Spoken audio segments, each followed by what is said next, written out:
दोस्तों, आज मैं आप लोगों के लिए एक और नई कहानी लेकर आया हूं। एक दिन मेरे कॉलेज जूनियर नीरज का फोन आया। उसने कहा मेरी शादी तय हो गई है और 3 दिन बाद होनी है। आपको शादी में आना ही होगा। मैंने आश्चर्य जताते हुए कहा, इतनी जल्दी कैसे? तू तो जवानी के खूब मजे लेना चाहता था, फिर ये सब अचानक कैसे? उसने कहा, बात ही कुछ ऐसी है। मैंने कहा, क्यों, क्या हो गया? कहीं तुझे प्यार व्यार तो नहीं हो गया था न? नीरज, अरे नहीं सर, मुझे प्यार कभी हो ही नहीं सकता। मैं तो फिर बात क्या है? नीरज, अब क्या बताऊं सर, आप जानते तो हैं कि मैं कैसा हूं। मैं बिना गुफा के रह नहीं पाता। कॉलेज में भी हम दोनों ने मिलकर खूब मजा लिया था। आपने ही तो मुझे पेलना सिखाया था। मैंने उसे टोका, अबे मुद्दे पर आ। नीरज, हाँ सर, वही सुना रहा था। अब पेलाई की आदत हो गई तो क्या न करता। पेलने के लिए एक भाभी को घर में ले आया। तब घर में कोई नहीं था। सब गांव की ही किसी की शादी में गए हुए थे।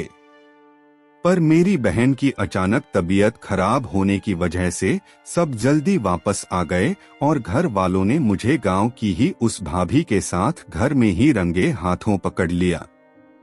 बस फिर क्या था। दादाजी ठहरे पुराने ख्यालात के। उन्होंने मेरी शादी 40 किलोमीटर दूर एक गांव में तय कर दी, वह भी मुझसे पूछे बिना। मैंने कहा, कोई बात नहीं, अब तू शादी के मजे ले, जब मन भर जाए तो बाहर वाली तो हमेशा होंगी ही। नीरज, नहीं सर, अब शादी के बाद सब बंद।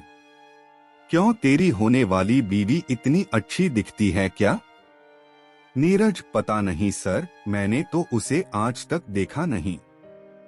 बस मुझे तो उसका नाम रिया बताया गया है और ये बताया कि उसने अभी अभी 12वीं पास किया है। हमारे यहाँ शादी से पहले लड़का लड़की नहीं मिलते हैं। शादी घर वाले तय करते हैं। ऊपर से इतनी जल्दी सब कुछ हुआ कि मुझे चुपके से भी जाकर देखने का मौका नहीं मिला। अब चूंकि मैं कांड भी ऐसा कर बैठा था कि कहीं जाने का सवाल ही नहीं उठता था। अब तो घर में हमेशा ही मुझ पर सख्त पहरा लगा रहता है कि कहीं भाग न जाऊं। कुछ देर तक नीरज अपना दुखड़ा रोता रहा और हम दोनों इधर उधर की बातें करते रहे।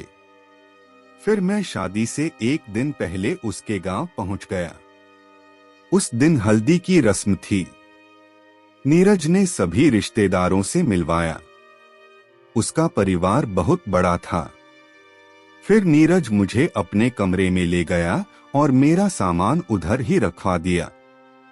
मैं नहा धोकर हल्दी की रस्म के लिए तैयार हो गया। मैं उस दिन खूब नाचा। सबकी नजर बस मुझ पर ही थी।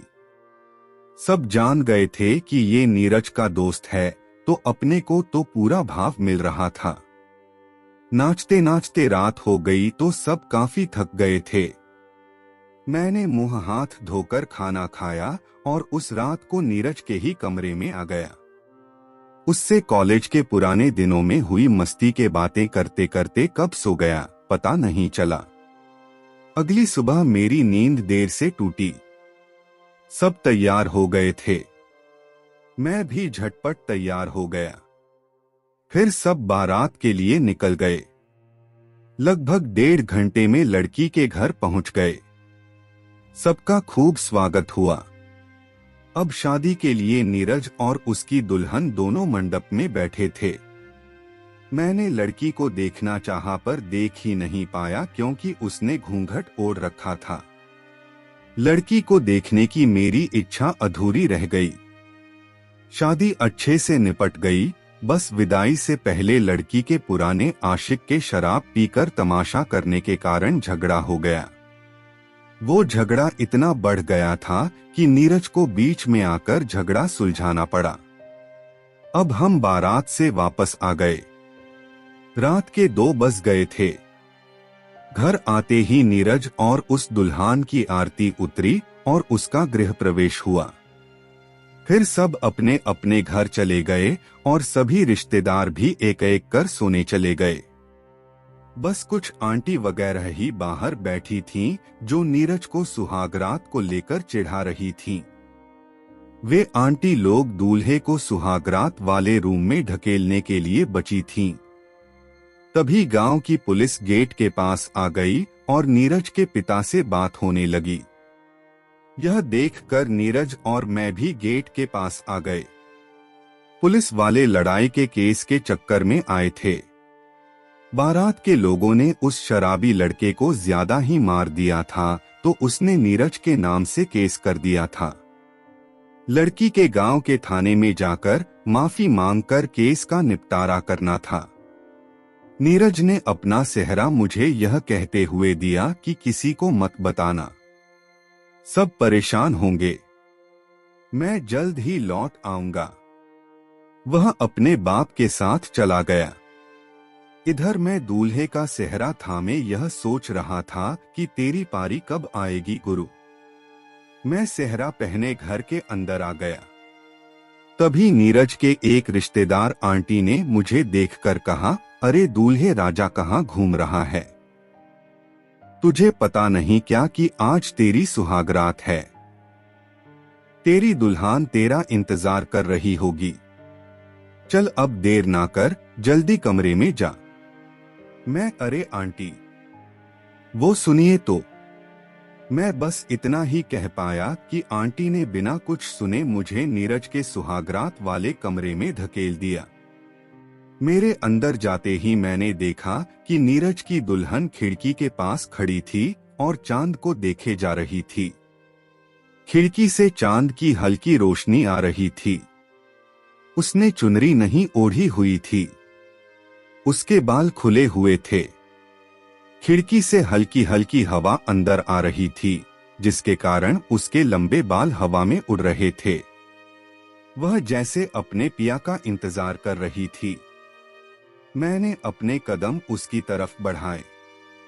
मेरी आहट से वह तुरंत ही मेरी ओर मुड़ी और झट से जाकर सुहागरात वाले बेड पर बैठ गई। उसने चुनरी ओढ़ ली। इतनी सुंदर दुल्हन मैंने आज तक नहीं देखी थी। बड़ा ही प्यारा चेहरा, प्यारी प्यारी आंखें, आंखों में काजल, रस भरे होंठ और उनमें लाल लिपस्टिक, खुले लंबे बाल थे। उसने लाल रंग का लहंगा चोली पहना हुआ था।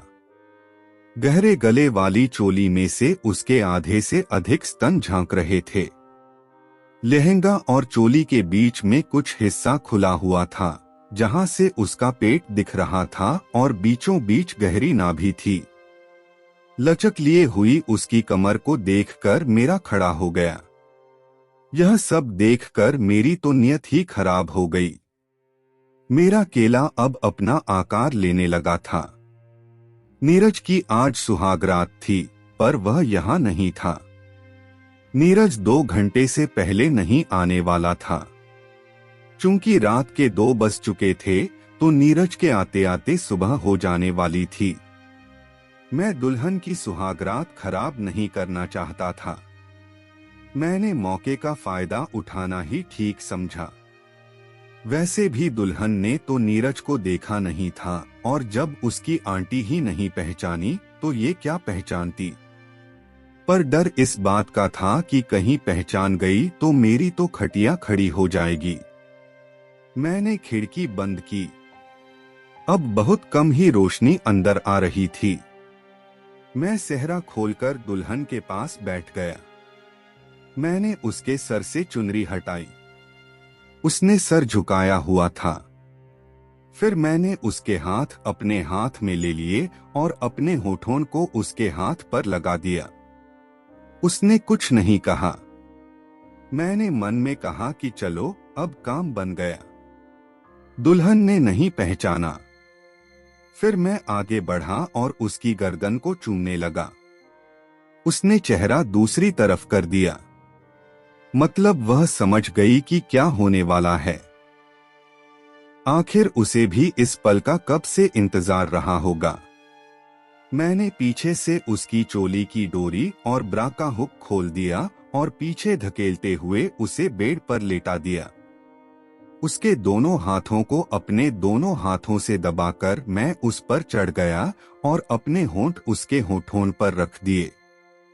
मैं उसके होठों का रसपान करने लगा। बड़े ही कोमल होंठ थे उसके। लिप किस करने में बहुत मजा आ रहा था। किस से उसकी दबी हुई आंख का पता चल रहा था। रिया भी पूरा साथ दे रही थी। जीभ से जीभ की लड़ाई में बहुत मजा आ रहा था। फिर किस करते हुए ही एक हाथ से मैं रिया के स्तन को कपड़े के ऊपर से ही दबाने लगा। इससे रिया मचलने लगी। देर न करते हुए मैंने स्तनों को चोली और ब्रा से एक साथ आजाद कर दिया। सच में बड़े ही सुंदर थे उसके स्तन, एकदम मध्यम आकार के, बिल्कुल तने हुए। स्तनों के बीचों बीच गहरे भूरे रंग के एकदम तने हुए किशमिश की तरह लग रहे थे। मैंने दोनों स्तनों को हाथ में ले लिया और प्यार से हल्के हाथों से सहलाने लगा। साथ ही अपने होंठ रिया के एक सेब पर ले गया। जैसे ही मेरे होंठ रिया के सेब पर पड़े, रिया ने गहरी सांस ली और मेरा सर जोर से पकड़ लिया। मैं एक एक करके उसके दोनों स्तनों को बच्चों की तरह बेतहाशा चाटता चूसता गया। कुछ देर बाद स्तनों को जोर जोर से ऐसे दबाने लगा जैसे आटा गूंथ रहा हो। सेबों का मजा लेने के बाद मैंने एक हाथ रिया के पेट पर फिराते हुए नीचे ले गया और उसके लहंगे का नाड़ा खोल दिया। फिर उसके लहंगे को धीरे से नीचे सरकाते हुए उसे रिया की टांगों से अलग कर दिया। अब मैं अपना हाथ रिया की पैंटी के ऊपर ले आया और ऊपर से ही हल्के दबाव से रिया की गुफा को रगड़ने लगा। फिर अपने हाथ को धीरे से पैंटी के अंदर ले गया। उसकी गुफे के बाल बिल्कुल साफ थे। उसने अपने दोनों पैरों को कस के जोड़ लिया। मैंने दोनों हाथों से गुफा को पैंटी से आजाद करना चाहा, पर रिया ने मेरे दोनों हाथ पकड़ लिए। मैंने रिया के गाल और होंठ को ऐसे चूमा जैसे उससे परमिशन मांगी हो। उसने कुछ नहीं कहा। मैं फिर से उसकी पैंटी के पास हाथ ले गया और एक बार और कोशिश की। इस बार उसने कोई विरोध नहीं किया। मैंने गुफा को पैंटी से आजाद कर दिया। अब रिया मेरे सामने पूरी नंगी थी। मैंने भी झटपट अपने कपड़े उतार दिए। मेरा केला अपनी अकड़ दिखाता हुआ बाहर आ गया और उत्तेजना से पूरा कठोर होकर तेज झटके खाने लगा। मैंने केला चुसवाना ठीक नहीं समझा और सहलाते हुए रिया की टांगे मोड़ दी। मैं उसकी दोनों टांगों के बीच में आ गया। रिया की एक जांघ को चूमते हुए मैं अपने होंठ गुफा के पास ले आया। अपनी जीभ निकालकर उसे एक बार रिया की गुफा में ऊपर से नीचे फेर दिया। रिया ने तुरंत अपनी जांघों को दबाकर मेरे सर को कस लिया और मेरे सर के बाल नोचने लगी, पर मैं लगा रहा। मैं कभी रिया की गुफा के दाने को छेड़ता तो कभी गुफा के अंदर जीभ को घुसाने का प्रयास करता। मैं ऐसा लगातार करता रहा। उसकी गुफा पूरी तरह गीली हो चुकी थी। रिया अत्यधिक गर्म हो जाने के वजह से लगातार आहट की आवाज निकाल रही थी। अब मैंने ज्यादा देर न करते हुए थोड़ा झुककर अपना केला रिया की गुफा की फांकों में ऊपर नीचे फेरने लगा। उसकी गुफा केला लेने के लिए अपने आप थोड़ा खुलने लगी और रिया बेचैन होकर पिछाड़ी ऊपर उठाने लगी। वह बहुत बेचैन हुई जा रही थी। साथ ही वह बार बार मुझे देखती कि मैं क्या कर रहा हूँ। गुफा में केला फेरने के वजह से मेरा केला भी गुफा रस से गीला होकर चिकना हो गया था। मैंने अपने केले का टोपा पूरा खोला और गुफा पर थोड़ा दबाव बना दिया। गुफा का मुंह खुला था तो मैंने केला को अंदर डालने का प्रयास किया, पर केला थोड़ा सा ही अंदर जा सका। वह उन्हें आह करने लगी। मैंने समझ लिया कि इसकी गुफा कसी है और मेरा मोटा केला अंदर जाएगा तो यह पक्का चिल्लाएगी। तो मैंने उसके मुंह पर अपना मुंह सेट किया और नीचे से केला को गुफा के अंदर धकेला। केला गुफा के अंदर किसी दीवार से जा टकराया। ऐसा लगा कि किसी अवरोध ने मेरे केले को अंदर जाने से रोक दिया हो। मैं समझ गया कि इसकी सील पैक है। मैं बहुत खुश हुआ कि कुंवारी गुफा फाड़ने का अवसर मिल गया था। वह अवरोध कुछ और नहीं, रिया की गुफा की पैक झिल्ली थी और रिया अपने बॉयफ्रेंड होने के बावजूद कुंवारी थी। मैं कितना खुशनसीब था जो आज एक बार फिर से कुंवारी लड़की का पेलाई करके छेद का उद्घाटन करने वाला था। इससे पहले मैंने कॉलेज टाइम में अपनी सेटिंग की गुफा को फाड़ा था। अब मैंने केले को थोड़ा बाहर निकाला और एक गहरी सांस ली। फिर एक ही झटके में केले से रिया के गुफा की सील को फाड़ते हुए पूरा का पूरा केला गुफा की गहराई में उतार दिया। रिया ने उई मां की आवाज के साथ अपने हाथ से बेडशीट को कसके पकड़ लिया। वह अपने दांतों से तकिए को चबाने लगी। मेरा केला रिया की छोटी गुफा में समा चुका था। मुझे गर्म खून के साथ में गुफा की टाइट पकड़ का सुनहरा एहसास हो रहा था। मैं रिया के ऊपर लेट गया और कुछ देर उसी अवस्था में पड़ा रहा। फिर जब रिया सामान्य हुई तो मैं हल्के हल्के झटके देने लगा। कुछ ही देर बाद रिया भी अब खूब मजा ले रही थी। उसने मुझे कसके जकड़ लिया था। ये देखकर मैंने भी अपनी तेजी बढ़ा दी और कुछ देर उसी पोजीशन में पेलता रहा। फिर पोजीशन बदल बदल कर खूब पेलता रहा। बीच बीच में मैं रिया की गुफा और सेबों को खूब चाटता चूसता रहा। करीब 1 घंटा की पेलाई के बाद दोनों ही झड़ गए। मैंने अपना पानी रिया की गुफा में ही डाल दिया।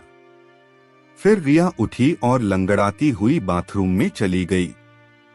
मैंने भी झटपट खून लगी बेडशीट बदल दी और सुहागरात वाली बेडशीट को मोड़कर रख दिया। जब रिया बाथरूम से बाहर आई तो मैं बाथरूम में गया और केले पर लगे खून को अच्छी तरह साफ कर बाहर आ गया। कमरे में अभी लाइट कम थी। मैं रिया के साथ सोने का नाटक करने लगा। जैसे ही रिया सो गई, मैं उठा और बेडशीट लेकर कमरे से बाहर आ गया। मैंने अपने कमरे में आकर बेडशीट को अपने बैग में यादगार के लिए रख लिया। अब मैं छत में जाकर टहलने लगा। कुछ देर बाद नीरज अपने बाप के साथ वापस आ गया। नीरज अपने कमर में गया और सो रही रिया को उठाकर उसने भी अपनी सुहागरात मनाई। मैं बाहर से ही रिया की पेलाई की आवाज सुन रहा था। बेचारी बहुत रो रही थी। उसकी सील टूटने का दर्द गया नहीं होगा कि आज उसकी दोबारा से पेलाई हो गई।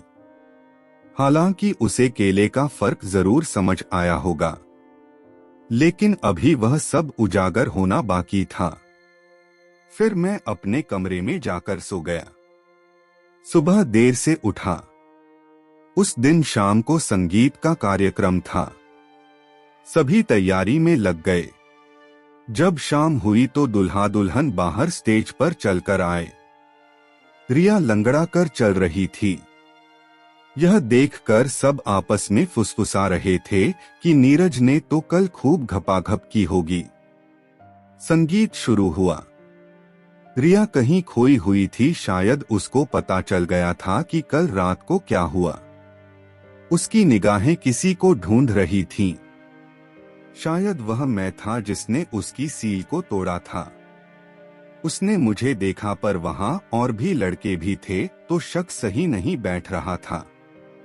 संगीत कार्यक्रम समाप्त हुआ। अगले दिन सब अपने अपने घर चले गए। मैं भी नीरज से विदा लेने गया। नीरज और उसकी नई दुल्हन साथ थे। नीरज ने मुझे शादी में आने के लिए थैंक्स कहा। मैंने भी शादी में बुलाने के लिए थैंक्स कहा और अंदर ही अंदर बहुत खुश हुआ। नई दुल्हन मुझे ही घूरे जा रही थी। शायद उसको पता चल गया था पर कुछ बवाल नहीं हुआ तो मैं समझ गया कि रिया ने किसी से कुछ नहीं कहा। अपने घर आने के 2 सप्ताह बाद एक अनजान नंबर से कॉल आया। मैं हेलो कौन? उधर से मैं वही जिसकी तुमने सील तोड़ी थी। मैं जान गया कि ये रिया है। मैं डर गया कि अब क्या होगा। मैंने सॉरी रॉन्ग नंबर बोलकर फोन काट दिया। उधर से बार बार कॉल आ रहा था। मैं बहुत डर गया था इसलिए कॉल नहीं उठा रहा था, पर हिम्मत करके मैंने कॉल उठा ही लिया। रिया, कॉल मत काटना।